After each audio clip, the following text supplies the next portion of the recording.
Greetings to one and all present here. Ladies and gentlemen, let me ask you, have you ever seen the Ghazipur landfill in Delhi? The first time I saw it, I was just a little girl, but I won't be lying when I say I got thrilled. I said to my dad, "Look, Delhi has a mountain." But then I rolled down the window of my car and felt the horrors wash upon me. That stench haunts me to this day. The Ghazipur landfill is not just a heap of garbage, it is a mountain of neglect. Being as tall as the Qutub Minar, it is a symbol of what happens when we ignore our waste problems. It is polluting the air, contaminating the soil, endangering lives of nearby communities, and believe it or not, that's not even the worst part, as this particular landfill has even caused deaths by landslide in 2017 due to its enormous structure. Us Delhites contribute nearly 2,000 tons of waste per day to such literal piles of rubbish, and yet it doesn't have to be this way. Today, I want to talk to you all about a hopeful, powerful, and more practical idea: gardens from garbage. What if we take the very trash that fills landfills like Ghazipur and turn it into something green, something beautiful, something that feeds life instead of destroying it? You see, we Indians, we are naturally innovative. It's practically in our DNAs. We can turn an old sari into a trendy new tote bag or use discarded bottles to create elegant home decor. So, why not apply that same creative mindset to the waste around us? What if every discarded item became a canvas for creativity, every problem an opportunity for reinvention? Innovation isn't always about technology. Sometimes it's simply about seeing beauty where others are seeing garbage. Every single day, our bins fill up with things we think are useless. But imagine if instead that same waste was collected, sorted, and reused right in our own communities. Using plastic bottles as planters, repurposing old furniture into new one, even using cooking water to create aquatic farms, all of this is just the beginning. In addition, compost made from kitchen waste could nourish plants and vegetables in community gardens. Tires could become swings for children. And most importantly, these gardens would grow not just plants, but unity, awareness, and pride in our neighborhoods. Now, another key aspect to this whole garden from garbage idea is really living the R's of sustainability. We all know what they are: reduce, reuse, recycle, and recover. But do we know what they mean?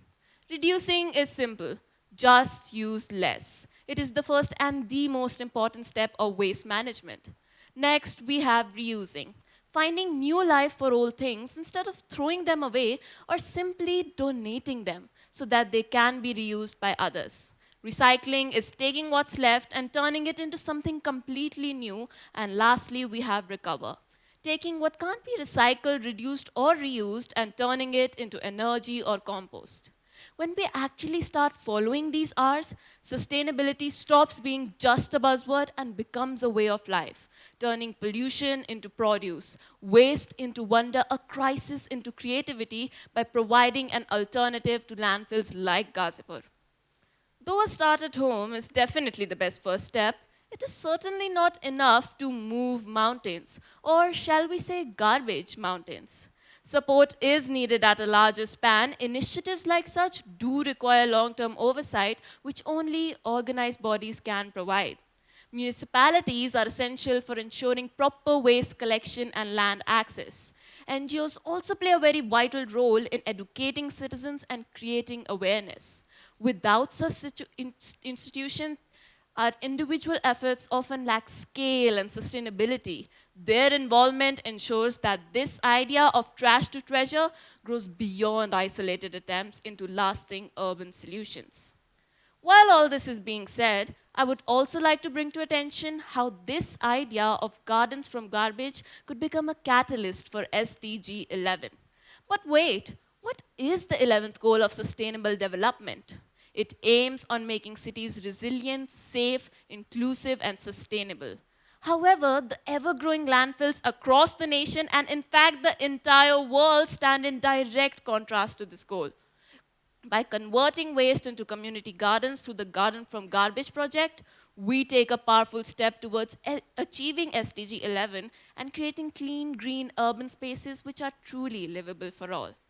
In cities across the world, from Manila to Nairobi, this idea is already taking root. Schools, communities, and even local governments have started converting trash into treasure, so why can't we?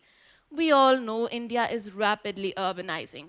Cities are producing 62 million tons of waste. That's right, 62 million tons of waste per year, overwhelming landfills like Gazipur and creating an unstable environment. But this idea of gardens from garbage, it provides a solid solution to all such problems and supports India's developmental plans through and through. They say change begins in the mind. Nothing shifts until our thinking does. And to truly achieve this utopian idea of ours, we have to change our mindsets. What if we look at waste as not an end, but rather a beginning? A pile of garbage could become a patch of green, a symbol of renewal. But this won't get done if we sit around, post hashtag green living and think our job is done. Let's move past such social media gimmicks. We have to make green living more than just a trend. Let's make it a habit that grows. Let the Gazipur landfill be a wake-up call. Not just a problem to ignore, but a reason to act. Let's not wait until the garbage reaches our doorsteps. Let's be the generation that says, enough. Let's create cleaner, greener, and more hopeful worlds. One garden, one bottle, one broken chair at a time.